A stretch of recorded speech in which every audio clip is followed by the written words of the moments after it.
There's a new 25% management fee on your 8-month bonus. Company policy, he said, pushing the paper across his desk without looking up. I stared at the figure on the page.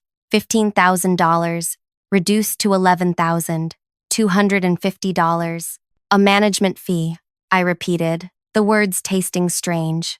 I'd never heard of such a thing in my 4 years with the company. Mr. Larkin finally met my gaze. Yes, Olivia. Management oversees all major projects. This fee reflects that involvement. I held the paper carefully, afraid my trembling fingers would tear it. And when exactly was this policy created? It's always been there, he said, tapping his expensive watch. Just never applied before. Budget constraints. I knew he was lying. I'd reviewed every company policy manual 3 times over during my efficiency audit. I see, I said, keeping my face neutral while something inside me cracked. And does this apply to everyone's bonuses? He shuffled some papers. I have another meeting. We can discuss this later if you have concerns. I stood, clutching the bonus statement. $3,750 gone. My daughter's asthma treatments for a year. The security deposit on an apartment without mold. The money I'd promised my mother to help with her medications. Thank you for the explanation, I said, as if he'd given one. That night, I sat on my kitchen floor, surrounded by bills, Arya's inhaler prescription, 3 late rent notices, the water damage on our ceiling that the landlord ignored, 8 months of missed bedtime stories, of mommy has to work late, had earned me this bonus. It wasn't just money, it was our escape route. But now, a quarter of it vanished into Mr. Larkin's pocket. Before I continue what happened next, thank you for listening to my story today. I'd love to know where you're tuning in from. Drop a comment below. It always amazes me how connected we are, despite the distances between us. My name is Olivia Reed. 4 years ago, I joined Sterling Analytics as a data specialist. Most people's eyes glaze over when I explain what I do, finding patterns in numbers, identifying inefficiencies, creating predictive models. But numbers tell stories if you know how to listen. I was hired 2 months after my ex-husband emptied our joint account and disappeared. Left with a 4-year-old daughter, no savings, and a mountain of debt, I needed stability more than respect. Sterling offered both, initially. My apartment was small but functional. 1 bedroom that I gave to Arya while I slept on a pull-out couch. The neighborhood wasn't great, but it was close to a decent elementary school. We made it work.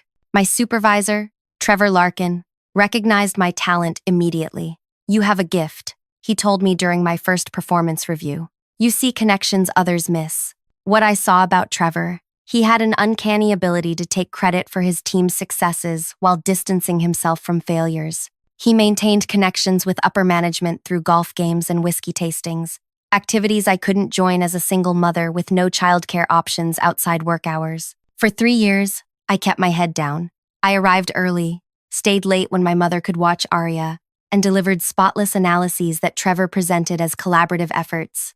I didn't mind. Every small raise meant 1 less bill to worry about, 1 more treat I could afford for my daughter. Then came the efficiency project. The company was bleeding money during the economic downturn. The CEO announced emergency cost-cutting measures, including a freeze on raises and bonuses. Unless, he added, someone could identify substantial savings within the company itself. Trevor volunteered our department. Olivia, he said, stopping by my desk one evening as I was packing up. The CEO needs someone who can analyze everything. Supply chains, workflow, energy usage patterns, all of it. Find millions in savings. That sounds like a massive undertaking. It is, but there's a substantial completion bonus. Life-changing money. His eyes gleamed. I thought of you immediately. I should have asked more questions. I should have requested the parameters in writing. Instead, I thought of Arya's wheezing at night, of our bathroom ceiling growing black mold that no amount of bleach could permanently remove. I'll do it, I said. The project consumed 8 months of my life. I analyzed everything from the number of printers per department to the efficiency of heating systems. I created models showing potential savings from remote work policies and consolidated vendor contracts. Arya would fall asleep on our couch as I worked, her breathing machine humming beside her. My mother helped when she could, but her own health was failing. The final report identified $3.7 million in potential annual savings. When I showed Trevor, his expression shifted from shock to calculation so quickly I almost missed it. "This is impressive," he said. "I'll need to review it before we present to leadership." 2 days later, I sat in the back row of the conference room while Trevor stood at the front, clicking through my slides, occasionally saying, "As my team discovered," or "Our analysis shows." The CEO called it industry-changing work and authorized the promised bonus. Trevor nodded gravely, accepting congratulations while occasionally gesturing in my general direction as his analyst. I didn't care about the credit. The bonus would transform our lives. I'd calculated exactly how it would be allocated: medical bills, a security deposit, and first 3 months' rent on a better apartment, a reliable used car, and a small emergency fund. Freedom, of a sort, until Trevor's management fee erased a quarter of it. That night, after putting Arya to bed, I researched company policies until my eyes burned. Nothing about management fees on bonuses. Nothing. I checked my employment contract again. The bonus structure was clearly defined, based on measurable savings identified, with no mention of deductions beyond standard taxes. My phone buzzed. A text from my mother. "How did it go? Did you get your bonus?" I couldn't tell her the truth. "Not yet. Still processing," I replied. "Should have it soon." I looked at my daughter's school picture on the refrigerator.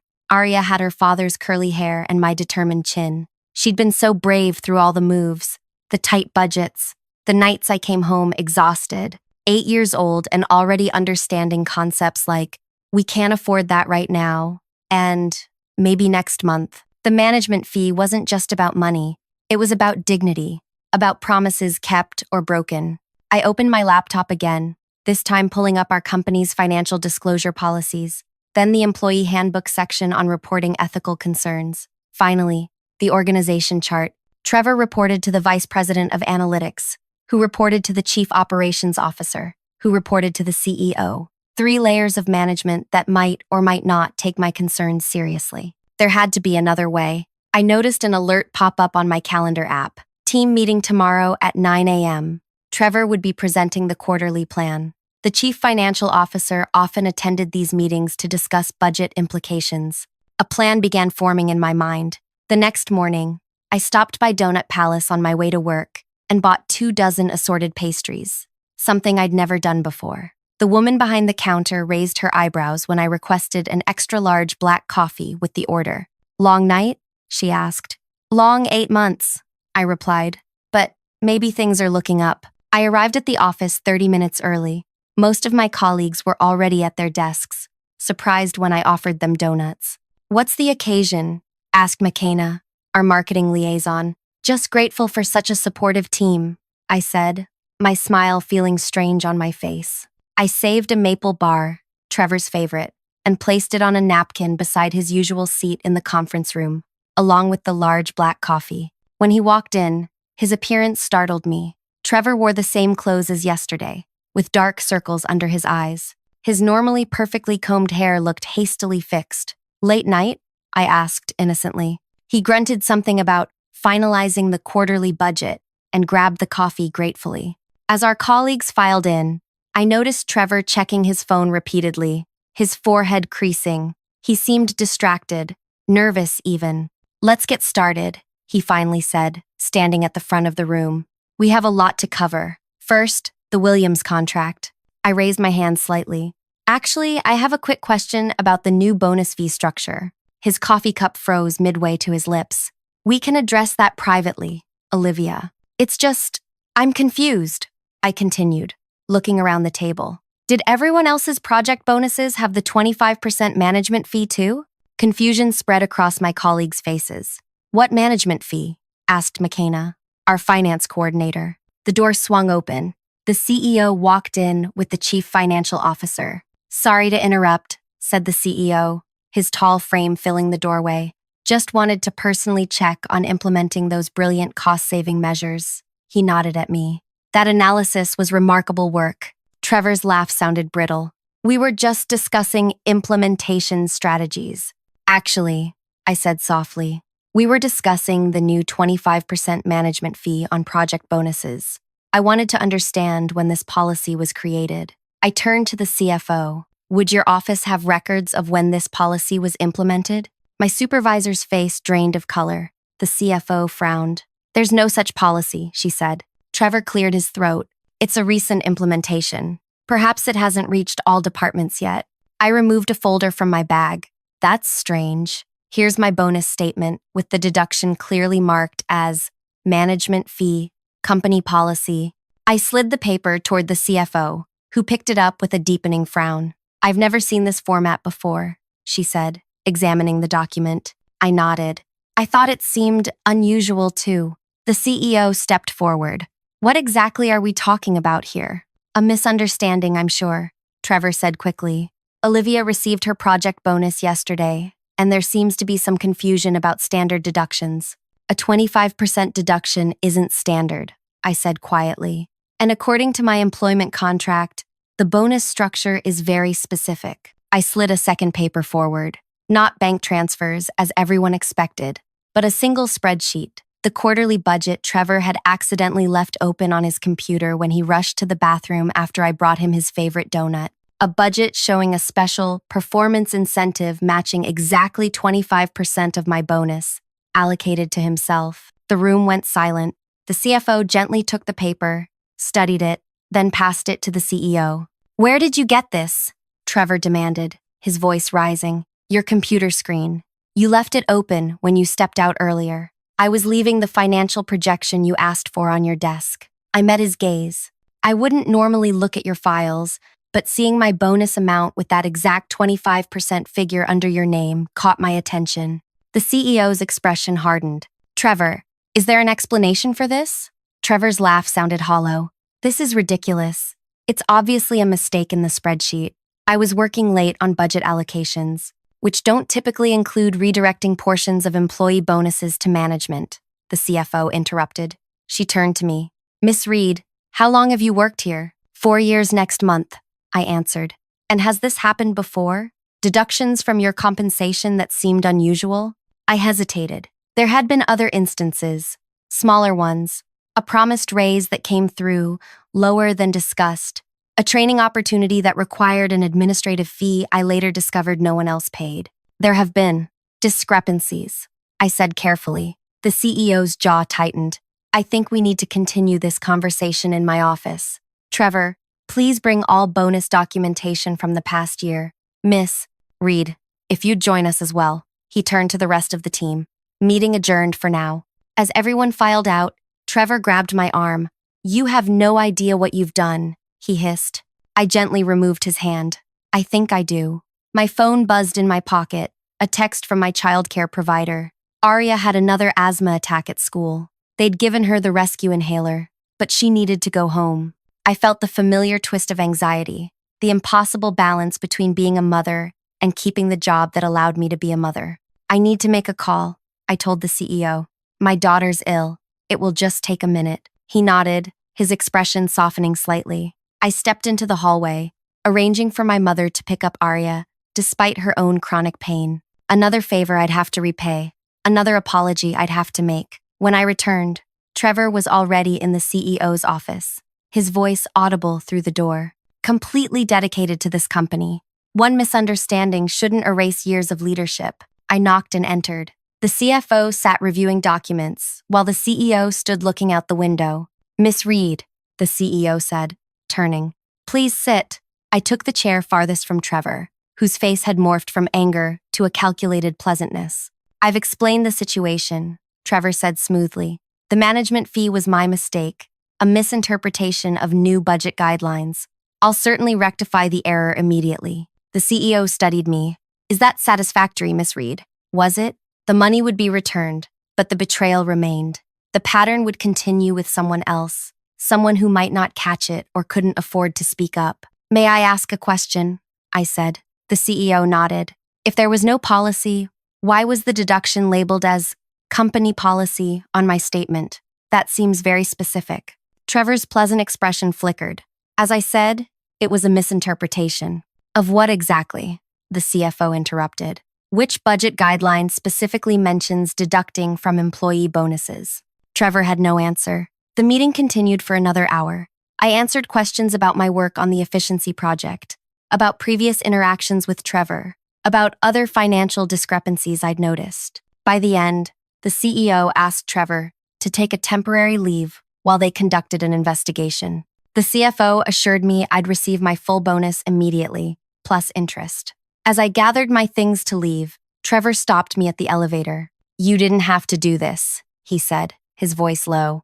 "I've helped you professionally, recommended you for projects, given you flexibility when your kid was sick.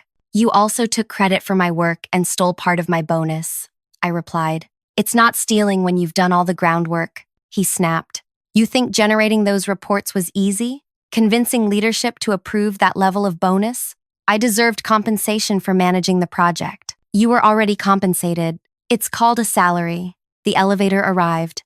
I stepped in, but Trevor held the door. "You have no idea how this place works," he said.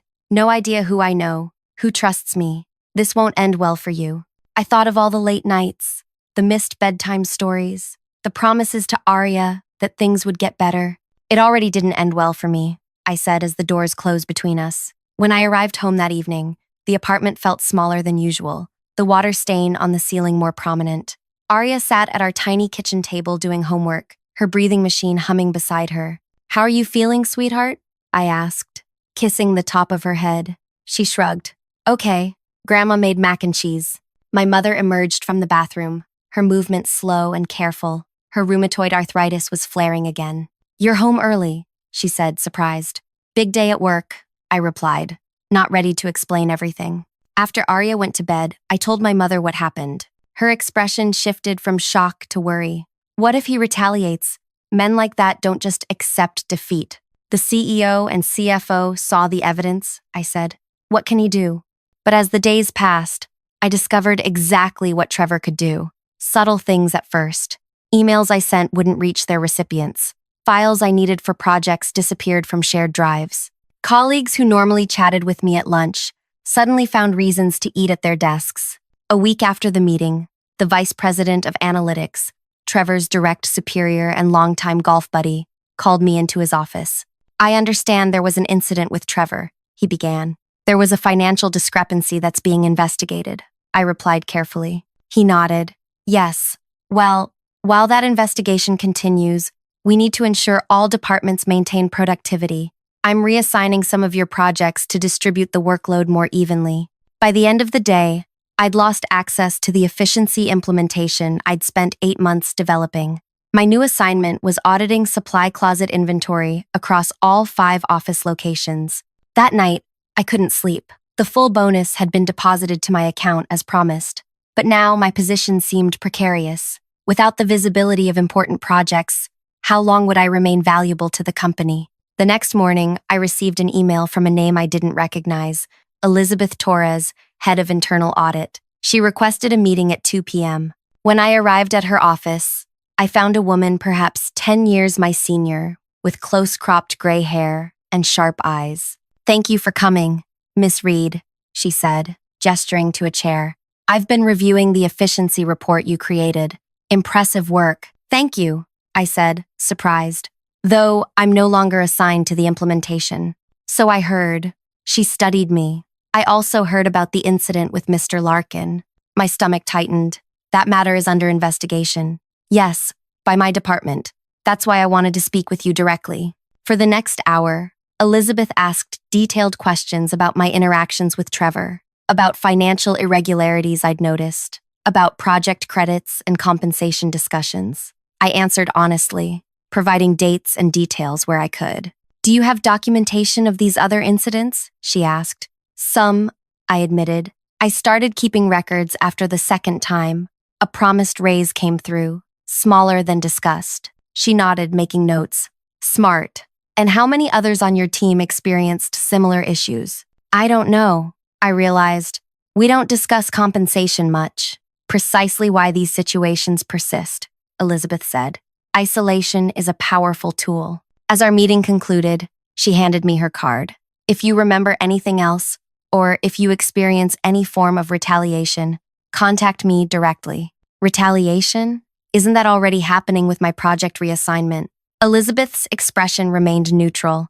"Document everything. Forward me any relevant communications." Over the next 2 weeks, I did exactly that. The supply closet inventory expanded to include creating a new cataloging system. My performance metrics were suddenly reviewed daily rather than quarterly. Meeting invitations arrived with impossible timing. Scheduled during Arya's doctor appointments or school conferences, I'd requested off months in advance. Each incident went into a detailed log. Each questionable email was forwarded to Elizabeth. Meanwhile, Trevor returned from his temporary leave with a written warning, but otherwise unscathed. The vice president publicly welcomed him back, praising his invaluable leadership during challenging times. Trevor didn't speak to me directly, but I felt his influence everywhere. Projects I should have been consulted on proceeded without my input. Information reached me last, if at all. Even the woman who cleaned our office stopped emptying my trash bin. "You should start looking for another job," my mother advised as I vented my frustration one evening. "They're freezing you out." "Maybe," I admitted, "but something doesn't add up. Why bring him back at all if they found evidence of financial impropriety?" "Politics," she said simply. "Connections matter more than conduct." She wasn't wrong. Trevor's golf games with the VP and weekend fishing trips with board members had created a safety net I couldn't match. A single mother with asthmatic child couldn't build relationships over scotch and cigars, but I could build something else. I returned to the efficiency report, the complete version still saved on my personal drive. For 8 months, I'd analyzed every aspect of company operations. I'd examined every budget, every expense account, every vendor contract. I knew which departments ran efficiently and which hemorrhaged money through mismanagement or outdated processes. I also knew exactly where to look for patterns of financial irregularities. Starting that night after Arya went to bed, I began a new analysis. Not of company efficiency, but of Trevor Larkin's 4 years as department head. Every project budget he'd controlled, every bonus allocation, every expense report, information scattered across dozens of systems, but connected by tiny threads I could follow if I looked carefully enough. 3 days into my investigation, Elizabeth Torres called. "The internal audit is complete," she said without preamble. "The results are interesting. Can you meet tomorrow morning?" "What time?" I asked. 7 a.m., before most people arrive. When we hung up, I stared at my computer screen, at the spreadsheet I'd been building, at patterns emerging that went far beyond a single bonus deduction. I saved my work, encrypted the file, and backed it up to 3 different locations. Whatever happened tomorrow, I needed to be prepared. I arrived at the office at 6:55 a.m., clutching my travel mug of coffee like a lifeline. The parking garage sat mostly empty, the building quiet except for the cleaning staff. Elizabeth's office light shone from the end of the hallway. She waved me in, closing the door behind me. "Thank you for coming so early," she said. "Your call sounded urgent." I took a seat, noting the thick folder on her desk labeled "Confidential." "The audit committee met yesterday to review our findings regarding Mr. Larkin." She leaned forward. "What we discovered goes well beyond your bonus deduction." My pulse quickened. "What did you find?" "A pattern of financial manipulation dating back 3 years. Bonuses diverted, project budgets inflated with the difference pocketed, expense reports with phantom charges." She pushed the folder toward me. "Your documentation helped us identify the pattern." I opened the folder, scanning the summary page. The total amount misappropriated exceeded $170,000. "Why are you showing me this?" I asked. "Because despite this evidence, the executive team is hesitating to take action." Her expression hardened. "The vice president is arguing for a private reprimand and repayment plan. No termination, no legal consequences. The injustice of it burned. Because of his connections." She nodded. "The VP claims pursuing this could damage company reputation. He's pushing to handle it discreetly, meaning everyone else still suffers while Trevor gets protected." "Precisely." Elizabeth studied me. "However, the CEO isn't entirely convinced by this approach. He's requested a special meeting tomorrow with the executive team. Trevor will present the quarterly strategy, including implementation of your efficiency plan." "Which I've been removed from," I reminded her. "Yes, officially." She slid another document across the desk. "But as head of internal audit, I need someone to verify certain financial projections in that presentation. Someone who understands the complete efficiency framework." The document was a temporary authorization returning my system access for 24 hours. "This seems," I hesitated, "necessary for a thorough audit," she finished. "Nothing more." I took the authorization, And what exactly should I be verifying? Everything, Miss Reed, particularly the projected savings figures for next quarter. I left her office, understanding the unspoken message. The audit had uncovered Trevor's pattern, but some executives wanted to protect him. Tomorrow's meeting represented a crossroads: continue the protection or expose the truth. And I now had access to verify exactly what Trevor planned to present. I spent that day reviewing the implementation plan for my efficiency recommendations. As expected, Trevor had modified several key components. He delayed the most impactful changes, diluted others, and entirely removed some that affected departments led by his allies. The modified plan would achieve barely 40% of the projected savings. That evening, I prepared 2 documents. The first contained my analysis of Trevor's implementation plan, highlighting the deviations from the original recommendations and their financial impact. The second document was different. For 3 nights, I'd been tracking Trevor's pattern of financial manipulation, not just what the audit found, but connections they might have missed. Projects where numbers changed between proposal and implementation. Team members whose bonuses didn't match their documented performance metrics. Budget allocations that shifted mysteriously between approval and execution. By midnight, I had a comprehensive record of every questionable financial decision in Trevor's department for the past 4 years. Not just the $170,000 the audit identified, but nearly $290,000 in total. I saved both files to a flash drive and finally went to bed. The next morning, I dressed with unusual care. A dark blue dress I'd bought on clearance last year but never worn. Small earrings my mother had given me for my 30th birthday. Battle armor of a sort. Arya noticed immediately. "You look pretty, Mom." "Thank you, sweetheart." I helped her pack her backpack. "Grandma will pick you up from school today, okay? I might be working late." She nodded, used to this routine. "Will we move soon? To the house with the yellow room?" The question caught me off guard. I'd shown her pictures of apartments in better neighborhoods, including one with a small yellow bedroom she'd immediately claimed as hers. "I'm working on it," I promised. "Things might change soon." At work, I reviewed Trevor's presentation once more. The executive meeting was scheduled for 2 p.m. At 1:30, Elizabeth walked past my desk, nodding slightly. At 1:45, I took the elevator to the executive floor. Flash drive in my pocket, the conference room door stood open. Executives already gathering inside. The CEO noticed me first. "Miss Reed, can I help you?" "I was asked to provide some financial verification for today's presentation," I explained. "For the efficiency implementation discussion." He looked surprised but nodded. "Of course. We'll be addressing that portion around 2:30. I took a seat in the back corner, opening my laptop. Trevor entered minutes later, faltering slightly when he saw me, but quickly recovering. The vice president followed, frowning in my direction. "Why is Miss Reed here?" he asked the CEO quietly, but not quietly enough. "Financial verification," the CEO replied. "Given her intimate knowledge of the efficiency project, it seems appropriate." The VP looked displeased, but didn't object further. The meeting began with standard quarterly updates. I sat silently, waiting. At 2:25, Trevor stood to present the efficiency implementation plan. "As you know," he began, "my team developed a comprehensive efficiency framework projected to save $3.7 million annually. After careful analysis, I've optimized the implementation to balance immediate savings with operational stability." He displayed the modified projections, showing $2.9 million in savings, instead of the original $3.7 million.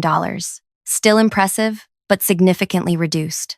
"Implementation will occur in 3 phases, he continued, outlining timelines that stretched the most impactful changes over 18 months, rather than the 6 I'd recommended. The CEO frowned. "This timeline seems extended from the original proposal." "Yes," Trevor agreed smoothly. After detailed analysis, I determined that a more measured approach would reduce operational disruption. "And the reduced savings projection?" asked the CFO. "A more realistic figure, based on implementation challenges," Trevor replied. The original estimate was somewhat optimistic. I felt a sudden clarity, watching him confidently present my work with his modifications. This had always been the pattern. Take someone else's effort, alter it to serve your purposes, then present it as improved through your leadership. The CEO glanced my way. Miss Reed, you created the original efficiency framework. Do you agree with these modifications? All eyes turned to me. Trevor's expression remained confident, but I could see tension in his shoulders. Actually, no, I said quietly. I don't agree. I connected my laptop to the projection system. With your permission, I'd like to show the impact of these modifications. The CEO nodded. I displayed my analysis, outlining how each change reduced the projected savings and extended the timeline unnecessarily. The original implementation plan remains entirely feasible within 6 months, I concluded. These modifications appear designed to protect certain departments from necessary changes while diluting the financial impact. Trevor's face flushed. This is absurd. You don't understand the operational complexities. I understand them perfectly, I interrupted. I spent 8 months identifying them. What's interesting is which departments receive preferential treatment in your modified plan. I displayed a chart showing the correlation between protected departments and executives with whom Trevor had personal relationships. The room went silent. The VP shifted uncomfortably. This is inappropriate, he finally said. Miss Reed is clearly upset about being removed from the implementation team. Why was she removed? The CEO asked sharply. Workload distribution? The VP replied. Standard procedure. After she reported financial misconduct, the CFO noted, timing that suggests retaliation. Elizabeth Torres chose that moment to enter the room. Sorry to interrupt, but I was told my audit findings might be relevant to this discussion. She distributed copies of the audit report to each executive. What followed was the most uncomfortable 2 hours of my professional life. The audit findings led to questions about Trevor's financial management. Those questions led to examination of his department's budgets. Those examinations led to discoveries of other discrepancies. Throughout, Trevor's confident facade crumbled piece by piece. His explanations grew increasingly convoluted. The VP's defenses weakened with each revelation. Finally, the CEO called a break. As executives filed out, he asked Trevor, Elizabeth, and me to remain. Miss Reed, he said, the financial verification you mentioned, was it limited to the efficiency implementation? I hesitated, then removed the flash drive from my pocket. No. After experiencing the bonus deduction and subsequent retaliation, I analyzed 4 years of financial data from Mr. Larkin's department. I connected the drive and displayed my findings. The comprehensive record of every questionable transaction, every diverted bonus, every inflated budget. Nearly $290,000, I concluded, affecting 27 employees. Trevor stood abruptly. This is a witch hunt. She has no authority to access these records. Actually, I do, I said. These are all projects I worked on, reports I generated, team members whose performance I evaluated. I simply connected information already available to me. The CEO's expression had grown progressively darker. Trevor, wait outside. After he left, the CEO turned to me. You've been very thorough, Miss Reed. I'm good with patterns, I said simply.